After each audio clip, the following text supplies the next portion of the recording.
Assalamualaikum warahmatullahi wabarakatuh. Perkenalkan, nama saya Revaldi Septian dari kelas AK24A. Di sini saya akan menjelaskan materi tentang metode harga pokok pesanan full costing. Metode harga pokok pesanan full costing adalah metode yang digunakan oleh perusahaan yang berproduksi berdasarkan pesanan, di mana biaya-biaya produksi dikumpulkan untuk pesanan tertentu, dan harga pokok produksi persatuan dihitung dengan cara membagi total biaya produksi untuk pesanan tersebut dengan jumlah satuan produk dalam pesanan yang bersangkutan. Ada beberapa karakteristiknya, yaitu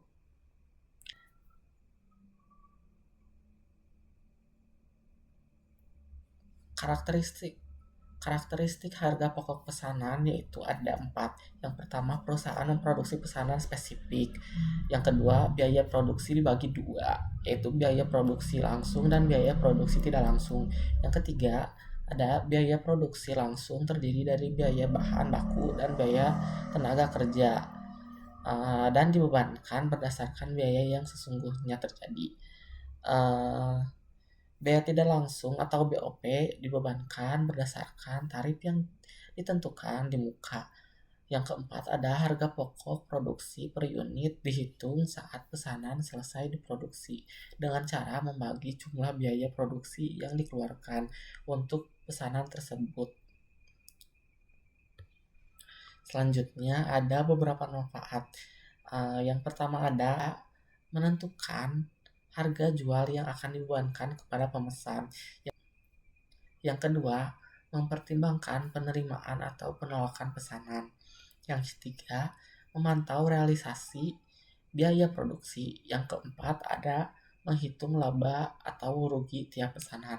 Yang kelima, ada menentukan harga pokok persediaan produksi, jadi dan produksi dalam proses yang disajikan dalam neraca. Selanjutnya ada unsur-unsur. Menurut Mulyadi, dalam buku akuntansi biaya produksi yang dihitung dengan menggunakan pendekatan full costing terdiri dari unsur biaya produksi, yaitu tenaga kerja langsung, biaya bahan baku langsung, serta biaya overhead pabrik variabel, dan tetap ditambahkan dengan biaya non-produksi. Biaya non-produksi ini termasuk biaya administrasi, biaya pemesanan, dan lain-lain. Selanjutnya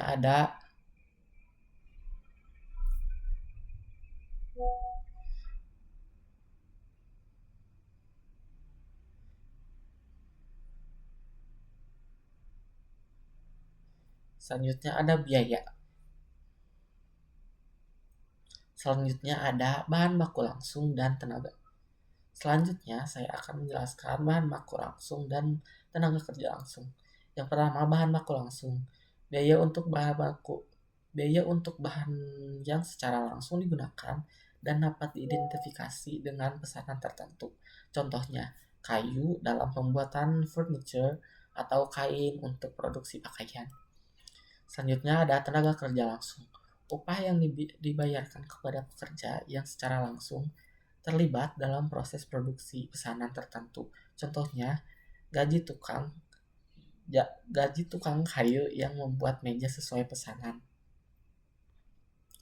Itu ada unsur-unsurnya. Selanjutnya ada unsur-unsurnya. Unsur-unsurnya ada overhead pabrik atau BOP dan pembebanan biaya pesanan. Kelebihannya, yang pertama ada biaya produksi Kelebihannya yang pertama yaitu biaya produksi sebuah usaha yang lebih akurat. Yang kedua, jumlah persediaan menjadi lebih tinggi. Yang ketiga dapat menghasilkan laba usaha dan laba bersih yang lebih tinggi.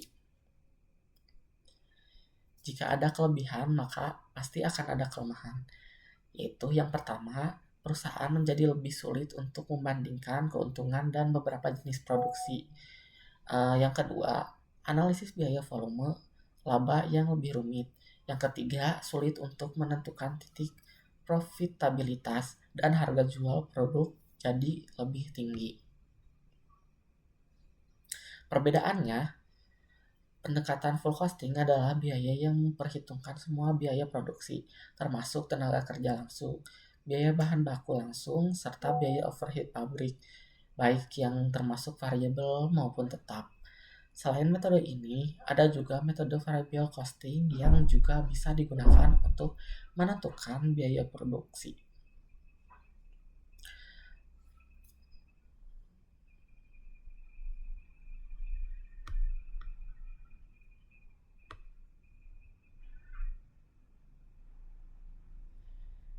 Kesimpulannya, Kesimpulannya, metode full costing adalah pendekatan komprehensif dalam perhitungan harga pokok produksi yang cocok untuk pelaporan keuangan dan penilaian persediaan.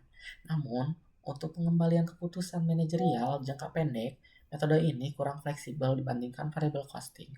Oleh karena itu, penggunaannya harus disesuaikan dengan tujuan bisnis, apakah untuk kepentingan eksternal atau internal. Mungkin cukup sekian yang saya mungkin mungkin cukup sekian yang bisa saya sampaikan. Mohon maaf bila ada kesalahan. Terima kasih. Wassalamualaikum warahmatullahi wabarakatuh.